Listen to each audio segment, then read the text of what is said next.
This County Fire Department received a 911 call of a potential helicopter down in a brush fire at the intersection of Los Virgenes Road and Willow Glen Street in the city of Calabasas in unincorporated Los Angeles County. Those paramedics were hoisted down to the incident early into the incident. They did a search of the area for survivors. Unfortunately, all the survivors on board were determined to have been perished. As the chief indicated, there were no survivors. We have a manifest that indicates that there was 9 people on board the aircraft, the pilot plus 8 individuals. There is wide speculation as to who the identities are. However, it is entirely inappropriate right now to identify anyone by name until the coroner has made the identification through their very deliberative process, and they've made notifications to next of kin. And it'd be extremely disrespectful to understand that your loved one was perished and you learn about it from TMZ. That is just wholly inappropriate, so we're not going to be going there. We're going to wait till the coroner does their job, and we're assisting the families of those who believe they've been impacted, and it's a tough process. And our hope goes out to all of the members that were on board, all the family of everyone who was on board this aircraft, and God bless their souls.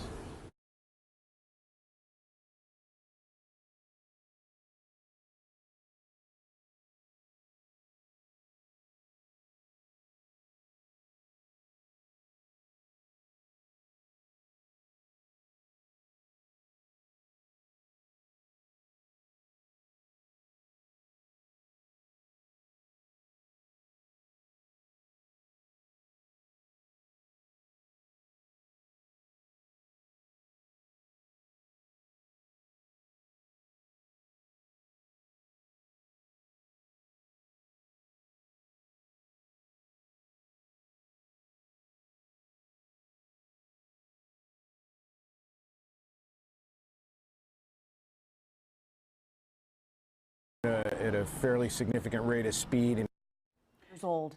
The NTSB says the crash happened on a hillside in Calabasas, that's in Southern California, about 30 miles west of Los Angeles. Why the helicopter crashed, though, is still a mystery, but an investigation is underway right now. Our partners at KABC in Los Angeles say Kobe and his daughter were on their way to a travel basketball game, as well as another player and a parent who have not yet been identified. The LA County Sheriff giving an update just moments ago about how many people were on board, but not confirming any identities. We have a manifest that indicates that there was 9 people on board the aircraft, the pilot plus 8 individuals. There is wide speculation as to who the identities are. However, it is entirely inappropriate right now to identify anyone by name until the coroner has made the identification through their very deliberative process, and they've made notifications to next of kin. The mayor, however, of Los Angeles releasing a statement on Twitter calling Kobe a giant who inspired, amazed, and thrilled people everywhere. He went on to say that Kobe will live forever in the heart of Los Angeles and will be remembered through the ages as one of our greatest heroes. The news of the crash sending shockwaves all across the basketball world. Local 10 sports director Will Manso is live in Hollywood. He, a 5-time champ. I could spend the entire half hour giving you his accomplishments on the court, his accomplishments go off the court, a proud father, a philanthropist, and someone who impacted the game and on and off the court so much. And just last night, Bryant was in the news because LeBron James surpassed Bryant on the all-time scoring list, moving into 3rd place. Bryant tweeted about LeBron, the respect, the mutual admiration they have for each other. LeBron, after the game, had this to say about Bryant. I'm happy to be in any conversation with Kobe Bryant, one of the all-time greatest basketball players to ever play, one of the all-time greatest Lakers. The man got 2 jerseys hanging up in Staples Center. It's just crazy. And you heard what LeBron said there, the 2 jerseys, the 8 and 24 retired by the Lakers. Here's what Dwayne Wade tweeted a short time after the news broke of Bryant's death. "No, God, please, no." And as for the Miami Heat, they tweeted out, "Our hearts are heavy with extreme sadness at this time. We extend our deepest prayers, thoughts, and condolences to the family of Kobe Bryant and those affected in today's tragedy." And as Alex and Andrew reported off the top of the news, there are reports his daughter Gianna, 13-year-old daughter, one of 4 daughters that Bryant and his wife Vanessa had, was also on that plane. And this was a video that went viral just within the last month or so of Kobe and Gianna, who is an aspiring young basketball player, very talented young player. And Kobe passing his wisdom courtside to his daughter. It's a video that had millions of views and just showed the type of impact he had for his daughter, the love affair they had with the game of basketball as one of the greats. And when it came down to it, it's just a dad who loved the game and was teaching his young daughter about the game. So again, this is a shock.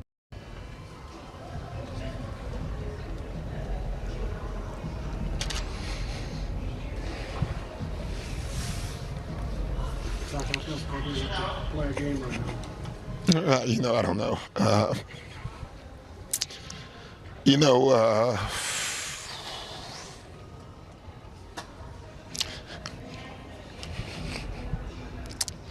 I just don't have a lot to say.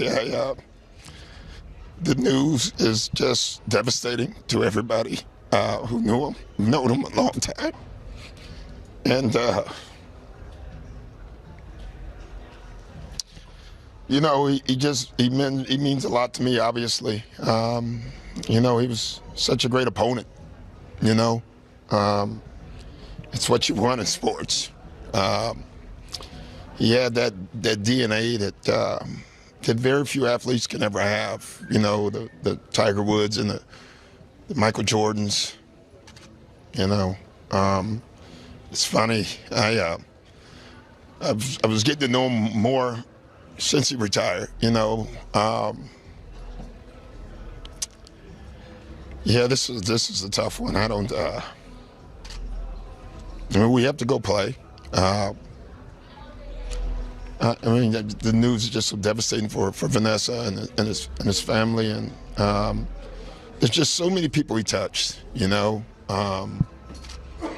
it's looking at my young players and seeing how emotional they are. They didn't even know him, and it just tells you how far his reach was. So, this is just shocking news for all of us. And sorry, I don't have a lot to say. I just can't. I have to go talk to a team before a game and tell them to play a game. What was your last interaction with Kobe like? It was great. We were at a function about 3 or 4 weeks ago, and we sat and talked for probably 45 minutes. We always like to reminisce. We would always laugh at our versions of our losses. When we beat them in 2008, he had his version, and when they beat us in 2010, I had my version, and we would laugh at how different we looked at the games.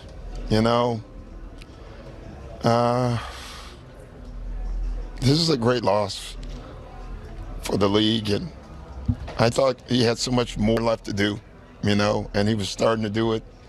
Never seen him happier, so I don't know. Do you feel blessed that you were able to?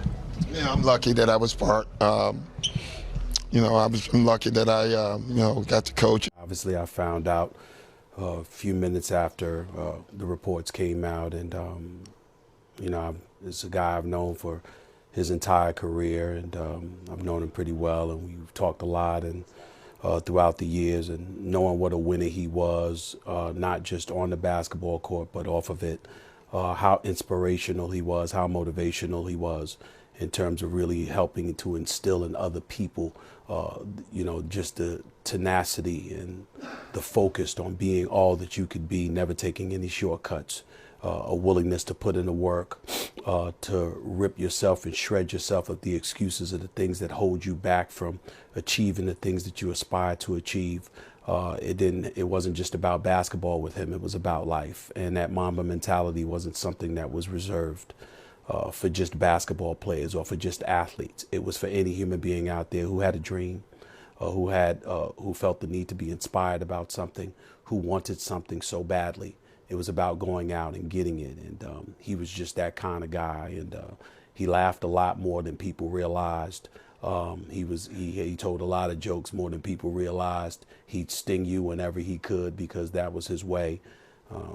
He was a guy that he was a great basketball player, He was a great father. He loved his wife, and that's obviously tremendously. He was a great friend. We were just together on New Year's Eve, and we were supposed to meet again in a few weeks to discuss some things and to just hear the news that he passed away, particularly in this fashion. He's been taking a helicopter for decades, living in Newport Beach and, flying, toward downtown to LA to the Staples Center, to and from games all the time for many, many years. He loved being in that helicopter. He certainly was never really concerned about it. And for him to be gone, particularly through these means, is incredibly tragic, and it's sad. And to know that his daughter was on a helicopter with him, it just resonated even that much more profoundly. So obviously it's incredibly sad for me, incredibly sad for the NBA community, and it's just hard to put it into words, to be quite honest with you. That's the best I can do. Stephen A. Kobe Bryant. I use the word motivational because I think that a lot of times when people look at him and they take some of the words and some of the things that he spewed, they try to attach it to athletics, but he wasn't about that. He was about life. When I spoke at the University of Alabama for Nick Saban last year, Kobe had spoken prior to that, I think a year earlier than that. Anywhere he could go to inspire people to be the best that they can be, that was something that he wanted to do. He didn't want to just do it through his words, however. He wanted to continue to do it through his own work, to show that basketball was just one element of what he was all about. It certainly didn't limit him in any way. He spoke several languages fluently, obviously Italian, Spanish, and of course English. I mean, this guy was highly intellectual. He was a brilliant mind, and he was not shy about letting you know that he was brilliant because he never believed he was. He was on a mission to constantly elevate himself intellectually. That's just the temperament that he had. But he also wanted to be inspirational in that regard. I remember years ago when I had the show, quite frankly, on ESPN2, and people used to talk about me, interviewing people, and they used to bring up folks like Oprah and others. He used to say, damn all of that, not Oprah, Harpo. That was his mentality. Don't think about just being in front of the camera. Think about owning the product. Think about something bigger than what you're thinking about constantly. It's not just about being a reporter. It's about being an author. It's not just about being a basketball player. It's about being a champion. It's not just about being an artist. It's about being an Academy Award winner. These are all things that he had visions of, and it was consistent with who he was from the time that you knew him. Because coming into the NBA, one of the things that had turned others off about him initially, he came into the league talking about how he was going to be as great, if not greater, than Michael Jordan one day. And people used to look at him and say, this dude is off of his rocker. His chest is sticking out just a little bit too much. He needs perspective. And then sure enough, when you watched him work and you saw the commitment that he put in, you realized he wasn't playing. He was dead serious. He would win championships. He would take a week or two off and then show back up a week or two later and start working in the summertime at 5:30 in the morning. This is what he did religiously. When other people were taking vacations, he was studying. When other people were taking breaks, he was working out.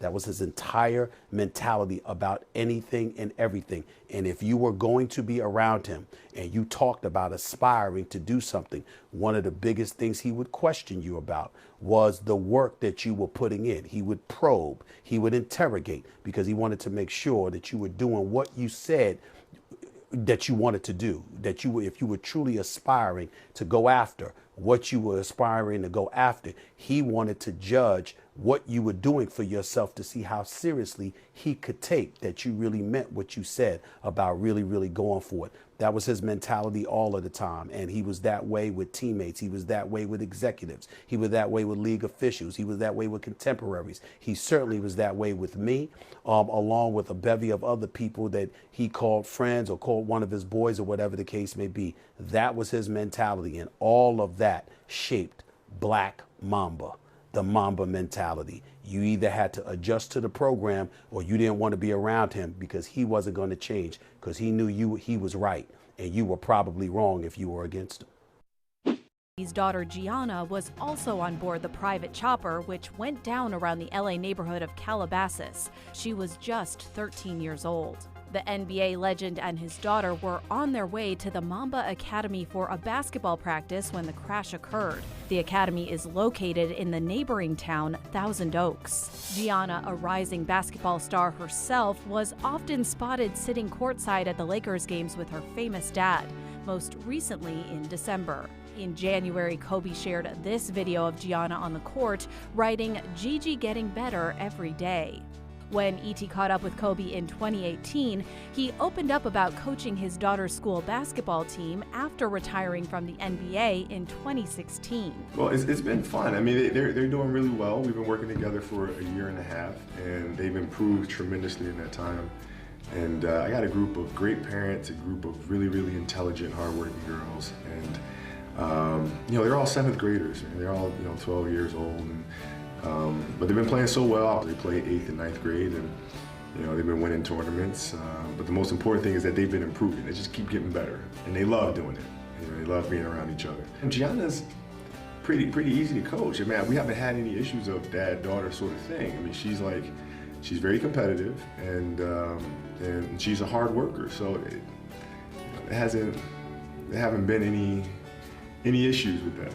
And in 2019, Kobe opened up to ESPN about his coaching style. It's just about learning and having fun, and what I've learned.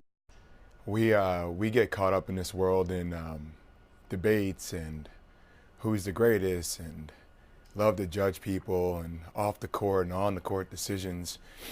I think a lot of times we forget about who people are.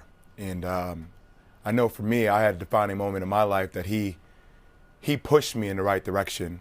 And for somebody who's a new father, who has a baby girl, I'm not going to say prayers and condolences, because I don't even know how you capture this moment, man. I know everybody's coming out with their Kobe Bryant story, and that's fine. But he is just, he was one of the most special individuals I've ever met. And it wasn't just his on-the-court performance. It was who he wanted to be, how he held himself. And we're all prone to make mistakes. We all live this life. But his innate character, his being, his spirit was incrediable. It was just incredible. And it's rare that I've been around a lot of people in my life, and every time I was around him, if that was through the Players Tribune, if that was through as a player, if that was through random workouts, there's something so damn uplifting about him. It just made you want to be better in every aspect of your life, because that's who he was. And that's the standard of excellence that he held himself to all the time. And today's a tough day. Today's a hard day. And I hope that everybody at home, you give that person next to you, whatever thing you have wrong in your life with them, if this might be small or big, let that go. It doesn't matter. I know I curse. I'm sorry. It's okay. None of that stuff matters, man. This is it's about life and being precious with every damn second we have here. Because from somebody who knows who almost happened to me like that, man, it's just over. It's done randomly, arbitrarily. And his 4 girls and his wife, we need to come around them and support them and help them. And the NBA should cancel all games today. I don't really know what else to say. Yeah, we should mention there are 8 games in the NBA today. It appears as though at least the Rockets-Nuggets game is going.